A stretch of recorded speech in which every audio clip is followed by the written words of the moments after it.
எல்லாரும் எப்படி இருக்கீங்க? இன்னைக்கு நம்ம என்ன பார்க்க போறோம்னா களைக்கொல்லி பத்தி தான் பார்க்க போறோம். களைக்கொல்லியில இது நான் செலக்டிவ் ஹெர்பிசைடு அப்படின்னு சொல்லலாம். இது எல்லா பயிருக்குமே தேர்திறன் அற்ற களைக்கொல்லி. இது மேக்ஸிமம் களைகளை சாகடிக்கிற உண்டான களைக்கொல்லி. அந்த களைக்கொல்லி பத்தி தான் பார்க்க போறோம். இந்த களைக்கொல்லியை குளுஃபோசினேட் அமோனியம் 13.5% வர்றதும் கிளைபோசேட் 41% வர்றது. இது ரெண்டு என்னென்ன களைகள் கேட்கும், இதை எப்படிலாம் பயன்படுத்துறது அப்படிங்கிற பற்றி தான் பார்க்க போகிறோம். வீடியோவை ஸ்கிப் பண்ணாமல் கடைசி வரையும் பாருங்கள். நம்ம விவசாய பிக்சம் சேனலை சப்ஸ்கிரைப் பண்ணிக்கோங்க. பக்கத்தில் குளுஃபோசினேட் அமோனியம் 13.5% வரும். இது லிக்யூடாக தான் வரும். இது களைகளுக்கு பயன்படுத்தலாம். இது கான்டாக்ட் ஹெர்பிசைடு, அதாவது தொடு நெஞ்சு அப்படின்னு சொல்லுவாங்க. மேலே பட்ட உடனே அதை ஃபுல்லாக சாகடிக்கிறது. நான் செலக்டிவ் ஹெர்பிசைடு. நான் செலக்டிவ் ஹெர்பிசைட்னா தேர்திறன் அற்ற களைக்கொல்லி, எல்லா களைகளையுமே சாகடிக்கும். அது மாதிரி post emergency herbicide. Post emergency ஹெர்பிசைட்னா களை முளைச்சதுக்கு அப்புறம் பயன்படுத்தக்கூடிய களைக்கொல்லி. இந்த மாதிரி களைக்கொல்லி தான் இது நிறைய பேர் இப்போ பயன்படுத்திக்கிட்டு இருக்காங்க. நிறைய பேருக்கு இந்த களைக்கொல்லிகள் தெரியாமல் இருக்கும். இது ரொம்ப நாள் ஆச்சு. ஆனால் இதோட விலை ரொம்ப அதிகம். இது எல்லா பயிர்கள்லையுமே பெரும்பாலும் பயன்படுத்த முடியாது. ஏன்னா நான் செலக்டிவ் ஹெர்பிசைடு இதில் பெரும்பாலும் பயன்படுத்தக்கூடியது பருத்தியில் பயன்படுத்தலாம். அதே மாதிரி டீ செடி இருக்குல்ல, டீ, அதில் அந்த தோட்டத்தில் பயன்படுத்தலாம். அதுகளை பெருசாக பாதிக்காது. அதை தவிர வேற பயிர்கள் எதில் இருந்தாலுமே அந்த பயிர்களை பாதிக்கிறதுக்கான வாய்ப்புகள் நிறையா இருக்குது. இது ஒரு டேங்க் எவ்வளோ பயன்படுத்தலாம் அப்படின்னு பார்த்தீங்கன்னா 15 to 14 litre tank 100 to 150 ml வரைக்கும் பயன்படுத்தலாம் அப்படிங்கிறாங்க. இதோட கண்ட்ரோல் எப்படி இருக்கும் அப்படின்னு பார்த்தீங்கன்னா, மேக்ஸிமம் இதை அடிச்சிங்கன்னா ஒரு வாரத்தில் பில்லு ஃபுல்லாக மேலே ஃபுல்லாக கருகிரும்.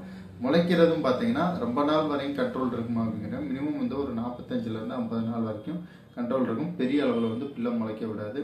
அகண்டலை களைகள்லேருந்து பில்லு, பூண்டு, இது எல்லாத்துக்குமே நல்ல கண்ட்ரோல் இருக்கும். இதை அடிக்கும் போது அந்த களைகள் எப்படி இருக்கணும் அப்படின்னு பார்த்தீங்கன்னா, களைகள் 4 to 6 அங்குலம் வரைக்கும் இருக்கணும். அந்த களைகள் ஒரு 6-7 இலைகள் இருந்தால் மட்டும்தான் இந்த களைக்கொல்லி நல்லா வேலை செய்யும். அதே மாதிரி இந்த களைக்கொல்லி பயன்படுத்தும் போது பயன்படுத்தினதுக்கு அப்புறம் மினிமம் ஒரு 6 மணி நேரத்துக்கு மழை இருக்கக்கூடாது. மழை பெஞ்சினாலும் இந்த களைக்கொல்லி ஒழுங்காக வேலை செய்யாது. ஆனால் அது அடிக்கிற டயத்தில் கரெக்டான ஈரப்பதமோ அல்லது மழை இல்லாமல் இந்த மாதிரி இருந்துச்சுனாவே உங்களுக்கு களைகள் நல்லா கண்ட்ரோல் இருக்கும். இது களைகளுக்கு நல்லா நனைகிற மாதிரி அடிக்கணும். களைச்செடிகள் நல்லா நனையணும். பட்டும் படாமல் அடித்தோம்னாலும் இது பெரிய அளவில் கேட்காது. ஏன்னா கான்டாக்ட் ஹெர்பிசைடுங்கிறதுனால நல்லா நனைய அடித்தா மட்டும்தான் இதோட கண்ட்ரோல் நல்லாயிருக்கும். இதோட விலை எவ்வளோ வரும் பார்த்தீங்கன்னா, 1 லிட்டரோட விலையை பார்த்தீங்கன்னா 750 ரூபா வரும். விலையும் கொஞ்சம் அதிகம். ஆனால் இது ஏன் இவ்வளோ ரேட் ஆகுது அப்படின்னு பார்த்தீங்கன்னா, இது மண்ணுக்கு பெரிய அளவில் பாதிப்பை உண்டாக்குறதுல மண்ணில் இருக்க நுண்ணுயிர்கள் இதுகளுக்கெல்லாம் பெரிய அளவில் பாதிப்பை உண்டாக்காது அப்படிங்கிறாங்க.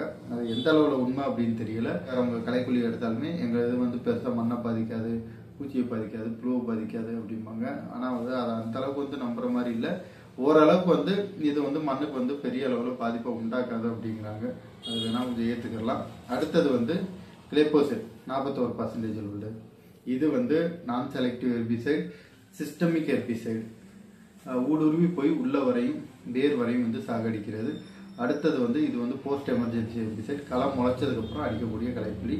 இதுவும் பார்த்தீங்கன்னா எல்லா களைக்குமே பயன்படுத்தலாம். எந்த கலை இந்த கலைக்கு அடிக்கணும், இந்த கலைக்கு அடிக்கக்கூடாது அப்படிங்களா. அதே மாதிரி பயிர்கள் இருக்கிற வயல்களில் இந்த களைக்கொல்லி பயன்படுத்த முடியாது. பயிர்கள் இல்லாத வயல்களில் மட்டும்தான் இந்த களைக்கொல்லியை பயன்படுத்த முடியும். இது முன்னாடி பார்த்த களைக்கொல்லி மாதிரி ஒரு குறிப்பிட்ட பயிர்களுக்கு அடிக்கலாம் அப்படிங்கிற மாதிரிலாம் இல்லை. இது எல்லா களையுமே சாகடிக்கும், எல்லா பயிரையுமே சாகடிக்கும். நமக்கு எந்த கலையுமே இருக்கக்கூடாது அப்படின்னு நினைக்கிறவங்க கண்டிப்பாக இந்த களைக்கொல்லி பயன்படுத்தலாம். ஆனால் அந்த குளுஃபோசினேட் அமோனியாங்கிறது ஓரளவுக்கு அந்த பருத்தி, டீ இதை தவிர வேற எந்த பயிராக இருந்தாலும் அதுகளை கண்டிப்பாக பாதிக்கும். பெரிய அளவில் பாதிப்புகளை உண்டாக்கலைனாலும் சின்ன சின்ன பாதிப்புகளை உண்டாகும். அதனால அதை தவிர மற்றதுகளில் அந்த இடைவெளியில் அடிங்க. ரொம்ப பயிர்களில் படுற மாதிரி மற்ற பயிர்களில் அடிச்சிங்கன்னா கண்டிப்பாக பயிரை பாதிக்கிறதுக்கான வாய்ப்புகள் இருக்குது. ஆனால் இந்த கிளைபோசேட் 41% உள்ளது. பயிரையும் பாதிக்கும், ப்ளஸ் மண்ணையும் பாதிக்கும். மண் பாதிப்பு தான் ரொம்ப அதிகமாகுது. பயன்படுத்துகிற விவசாயிகளுக்கே நிறையா பாதிப்புகள் வந்துட்டுருக்கு அப்படிங்கிறாங்க. நிறையா நாடுகளில் பார்த்தீங்கன்னாவே இந்த கிளைபோசேட் தடை பண்ணியிருக்காங்க. ஆனால் நம்ம இதில் தான் இன்னமும் இதை பயன்படுத்திக்கிட்டு இருக்கோம். அது ஒரு பக்கம் இருந்தாலும் ஏன்னா களைகளை கண்ட்ரோல் பண்ணுறது நம்மளால முடியலை. ஆரம்ப காலங்களில் பார்த்தீங்கன்னா கூலிகளும் கம்மியாக இருந்துச்சு. ஆட்கள் ரொம்ப எளிதாக கிடச்சிக்கிட்டு இருந்தாங்க. தற்போது பார்த்தீங்கன்னா அதுதான் வந்து பெரிய பிரச்சனையாகவே இருக்குது. ஆட்கள் வந்து பற்றாக்குறை வந்து ரொம்ப அதிகமாகிட்டே போகுது. அதுக்கேற்ற மாதிரி வந்து விவசாயிகள் வந்து ஏதாவது ஒன்று வந்து நாடி போக வேண்டியதாக தான் இருக்குது. அதனால தான் வந்து இந்த கிளைபோசெட்லாம் வந்து இன்னமும் பயன்படுத்திக்கிட்டு இருக்கோம். அடுத்தது வந்து இந்த களைக்கொல்லிகள் வந்து எப்படி வேலை செய்யுது அப்படின்னு பார்த்தீங்கன்னா, நம்ம களைக்கொல்லி மேலே தெளித்த உடனே மேலே போயிட்டு அந்த பச்சையத்தை வந்து ஸ்டாப் பண்ணிடும். பச்சையமாக ஒளிச்சேர்க்கை இந்த மாதிரி பண்ண விடாது. அதோட செல் சுவர்கள் செல்வாள்கள் இதெல்லாம் வந்து அரிச்சிடும். அதனால தான் பார்த்தீங்கன்னா களைக்கொல்லிகள் பயன்படுத்தினோடனே அந்த இலைகள் வந்து சோர்ந்த மாதிரி போகிறது, இலைகள் வெளுத்தாப்புல போகிறது, இந்த மாதிரி பிரச்சனைகள்லாம் உண்டாகிறது. இது எந்த களைக்கொல்லி பயன்படுத்தினாலுமே மேக்ஸிமம் வந்து இந்த மாதிரி தான் வந்து பயிர்களை வந்து அந்த களைகளை வந்து கண்ட்ரோல் பண்ணும்.